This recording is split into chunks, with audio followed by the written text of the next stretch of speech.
Hey everyone, welcome to Yogaland's Yoga Teacher Companion. I'm your host, Jason Crandall. In this episode, we are going to look at one of the most common questions I get from my teachers in teacher training programs.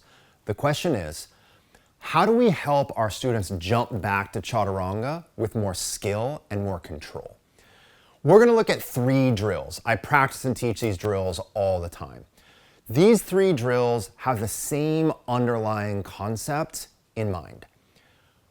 In order to jump back into Chaturanga and to control that transition more skillfully, we need to know how to counter the motion of the body, the parts of the body that are moving back, with more intention of moving forward, okay? Now that might sound a little bit confusing, but if we understand that the greatest way to stay centered in a transition is to counter motion with motion, all of this is gonna make sense. So as we look at these 3 drills, we're gonna see they all emphasize this exaggerated training of the body moving forward as we're jumping back into Chaturanga. These first 2 drills that we're gonna look at right now, everybody, they're incredibly similar. In the first drill, the feet never leave the ground. And in the second drill, you're just gonna see this little pickup and push.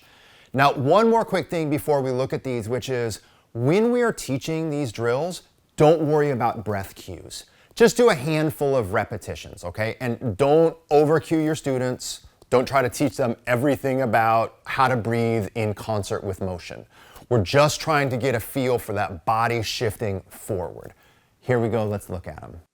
We're going to look at this first drill 3 times. We start in Vajrasana, we position our hands significantly far forward, we hinge the hips back, and we create a forward action through the whole body, arriving into Chaturanga. So we'll repeat this. What I want you to notice as I come forward this round, everyone, is that my pelvis, my ribs, and my shoulders all stay in more or less the same plane as each other, and nothing is significantly varying in height. So my body's almost like a stone skipping across the ground. Pelvis, ribs, shoulders, all staying in a low, consistent plane, emphasizing forward motion. The second drill builds off the first by adding a tiny little hopping motion. It is a very, very small action to begin with. So we get our hands forward, we shift forward just like the first round, but about 2/3 of the way to Chaturanga, we add just a tiny little hop where we're lifting our feet and we're shifting our legs back. So you see, once again, the main focus is transitioning the body weight forward, and right at the very tail end, a little jump. The biggest mistake students make is they jump too high. But you saw in that my pelvis, my spine, and my shoulders, just like in the first drill, stayed the same height. As we now transition and look at the third and final drill, there are 2 things that I want us to process. Number 1, we're gonna start this third drill from the top of the mat. We're gonna start from standing, okay? So we're gonna get more of a clear and complete look for how this is going to be when we coordinate it with the full movement of a Surya Namaskar. The second thing, everybody, is as we do this, I want you to notice that I don't just simply put my hands down on the ground under my shoulders when I'm in Uttanasana and keep my hips high.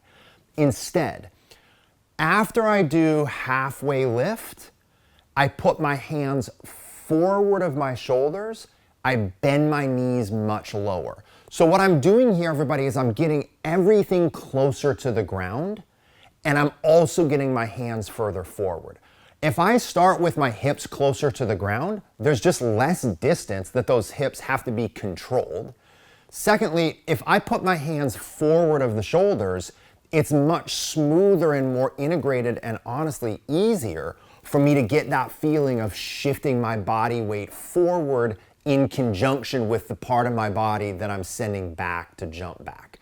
Final thing, this third drill can be considered just a drill, but if you really like it or your students like it, it is a completely legit way to jump back every time you do Surya Namaskar. So for what it's worth to you, this third drill is 99% of the time how I jump back into Chaturanga. Let's take a look. This final round accurately replicates the experience of jumping back to Chaturanga from the very initiation of the salutation. So we've reached up, we're making that hinge forward, and now the real keys that I want you to see, and we'll see it a few times. After I do the halfway lift, I don't just put my hands down, I get really low. I drop my hips low, and I position my hands significantly forward of the shoulders. So we're gonna see this again, everybody. So we do the halfway lift, I bend the knees, I get the hips, the ribs, and the shoulders in the same height, and I get the hands way extended out in front of my shoulders so I can dive forward. A final time, look how low my hips are and hands are forward. This helps me create that forward motion. All three of these drills essentially focus on the process of jumping back, because that's the question that I wanted to manage. But do we need to jump back? Can we just step back? And what is the utility of jumping back anyways? Let me very briefly address those. Number one, of course, we don't need to jump back. I also really like to step back. It is entirely dependent on how my body's feeling in that moment.